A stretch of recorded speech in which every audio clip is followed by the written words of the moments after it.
बिल्कुल। और देखिए इस बीच एक अहम खबर है, सीजफायर की कोशिश के बीच यूक्रेन को ईयू की मदद। ईयू के कई देशों ने सैन्य मदद का ऐलान कर दिया है। यूक्रेन को बड़ी सैन्य मदद देगा नॉर्वे, ये भी तय हुआ है। ब्रिटेन के बाद नॉर्वे ने भी मदद का ऐलान किया है। यूक्रेन को 5 बिलियन यूरो देगा नॉर्वे।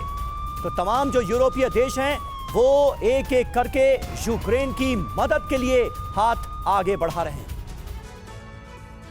और देखिए यूक्रेन को ईयू की सैन्य मदद मिल रही है, इससे युद्ध तो और महाविध्वंसक होगा। रूस के खिलाफ यूरोपीय देशों की यह बड़ी तैयारी है।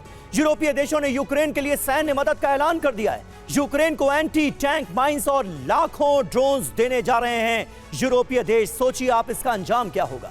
यूक्रेन को 5 बिलियन यूरो की सैन्य मदद देगा अकेले नॉर्वे। बेल्जियम ने भी 1 बिलियन यूरो के सैन्य पैकेज का ऐलान कर दिया है। यूक्रेन को 900 मिलियन यूरो के हथियार देने जा रहा है डेनमार्क।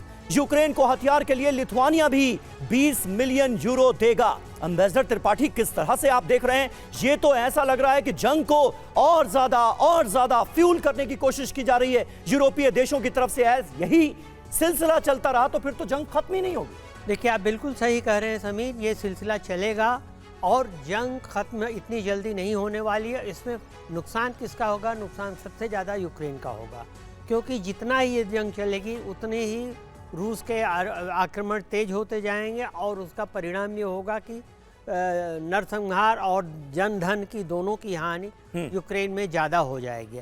अब यहाँ पे यह है कि नेटो या ईयू पैसे तो दे रहे हैं, हथियार तो दे रहे हैं, लेकिन क्या वो डायरेक्ट इंटरवीन करेंगे? नेटो के चार्टर के आर्टिकल 5 के हिसाब से नेटो के किसी मेंबर के ऊपर अगर कोई आक्रमण होता है तब नेटो उसमें इंटरवीन करेगा। तो अभी यूक्रेन नेटो का मेंबर नहीं है। अब एक चीज़ जो ये आ रही है कि शायद नेटो की सेनाएं बेलारूस पर आक्रमण करें। नेटो देखिए इसीलिए रूस पर आक्रमण नहीं कर रहा है क्योंकि यूक्रेन उसका मेंबर नहीं है, तो नेटो उस संधि को, इसको आर्टिकल 5 को एक्टिवेट नहीं कर सकता। दूसरा तरीका है कि बेलारूस पे आक्रमण करने, लेकिन बेलारूस और रूस के बीच में भी एक संधि हुई है, डिफेंस संधि, जिसको अभी फरवरी में ही पुतिन ने रेटिफाई कराया है अपने डूमा से। उसके हिसाब से भी अगर कोई भी देश, बाहरी देश बेलारूस पर या रूस पर आक्रमण करता है तो दोनों देश संयुक्त रूप से उसका जवाब देंगे। तो यानी कि अगर नेटो आक्रमण करता है बेलारूस पे तो रूस और बेलारूस दोनों मिल के लड़ेंगे और उस हालत में मुझे लगता है कि जंग का दायरा बहुत बढ़ जाएगा और ये परेशानी हो जाए। रही बात छोटे छोटे देशों लिथुआनिया, लाटविया और एस्टोनिया की, जी। तो उनके अंदर 22-25 मिलियन देने से ज़्यादा की उनके अंदर कोई ताकत नहीं है, भले ही वो नेटो के मेंबर हैं, लेकिन स्ट्रेटेजिक लोकेशन उनकी है। लेकिन उसी हिसाब से आप देखिए इसमें लेनिनग्राड में, जिसको अब क्या कहते हैं पीटर्सबर्ग जी, वहाँ पर आप देखिए तो वहाँ पर रूस की बिल्कुल, यानी सर जो सबसे अहम सहयोगी यहाँ नजर आ रहा है रूस का वो है बेलारूस। और अगर उस पर अटैक होता है किसी भी नेटो कंट्री की तरफ से, इसके बाद महाविध्वंस मचनाता है। अब सर एक बड़ी खबर का दरअसल रुक कर है, यूक्रेन में अमेरिकी टैंक का फ्लॉप शो कैसे जारी है। वॉर जोन में कई अब्राम टैंक्स खराब हो गए, तस्वीरें आई हैं वो आपको दिखाते हैं। 40 पुराने टैंक्स को यूएस अपग्रेड करेगा, ये खबर भी आ रही है।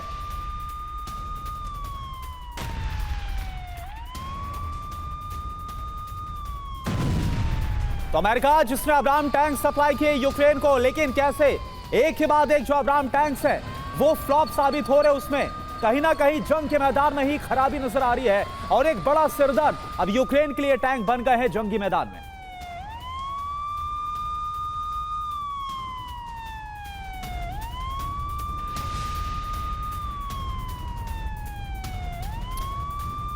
तो एक तरफ अमेरिका की तरफ से जो शुरुआत में जिस तरह से सैन्य मदद दी गई थी और एक बहुत बड़ी खेप अब्राम टैंक्स की पहुंचाई गई थी, ये कहकर कि ये कहीं ना कहीं गेम चेंजर साबित होंगे, लेकिन यही जो अब्राम टैंक्स हैं वो इस वॉर जोन में लगातार इस वक्त यूक्रेनी सेना के लिए सबसे बड़ा सिरदर्द साबित हो रहे हैं। जी, और अब हम एक बड़ी खबर का रुख करने जा रहे हैं। पहली बार नेटो के मिशन में जुड़ता नजर आ रहा है स्वीडन।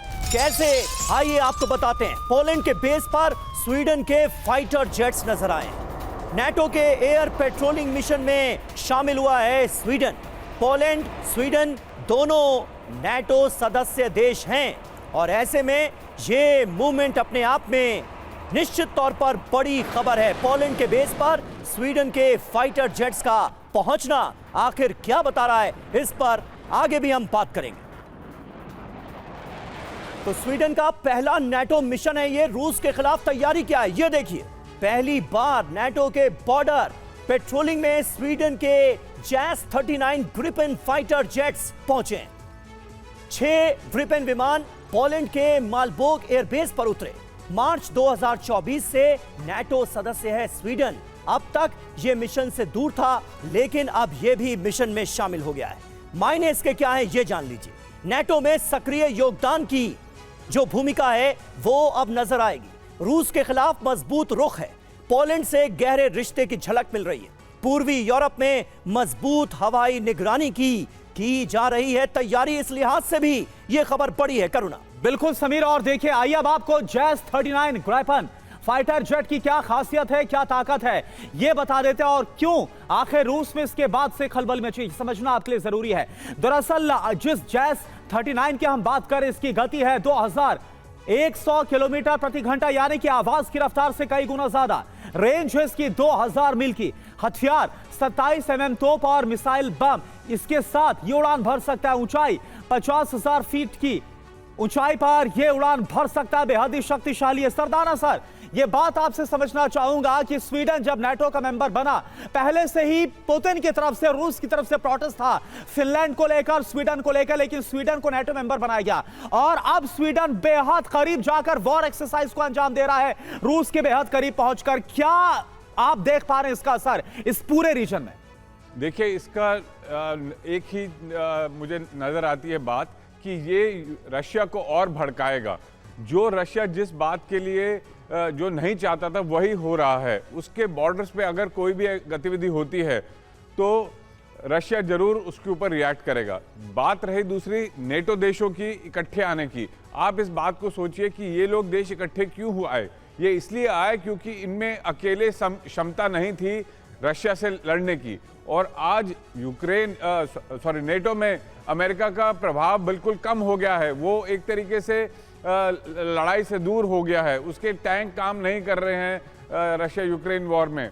तो इसलिए आज की डेट में आप देखेंगे कि रशिया और पावरफुल होता जा रहा है और भावी होता जा रहा है और आक्रमण करते जा रहा है।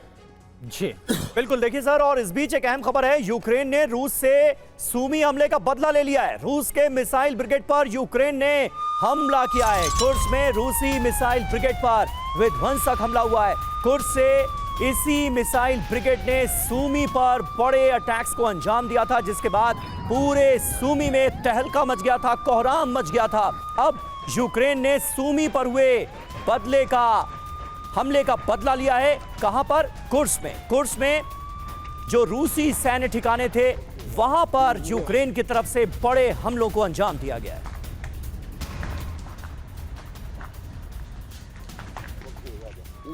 और देखिए एक और बड़ी खबर, यूक्रेन युद्ध से आगे की योजना अब रूस बना रहा है। एक यूरोपीय एक्सपर्ट ने इस बारे में चेतावनी दी है। बहुत बड़ी खबर आपके सामने ब्रेक कर रहे हैं। भविष्य के लिए वेपन जमा कर रहा है रूस, और ये रूस जो वेपन जमा कर रहा है तैयारी है यूरोप के खिलाफ। एक रिपोर्ट के हवाले से यह बहुत बड़ा दावा है।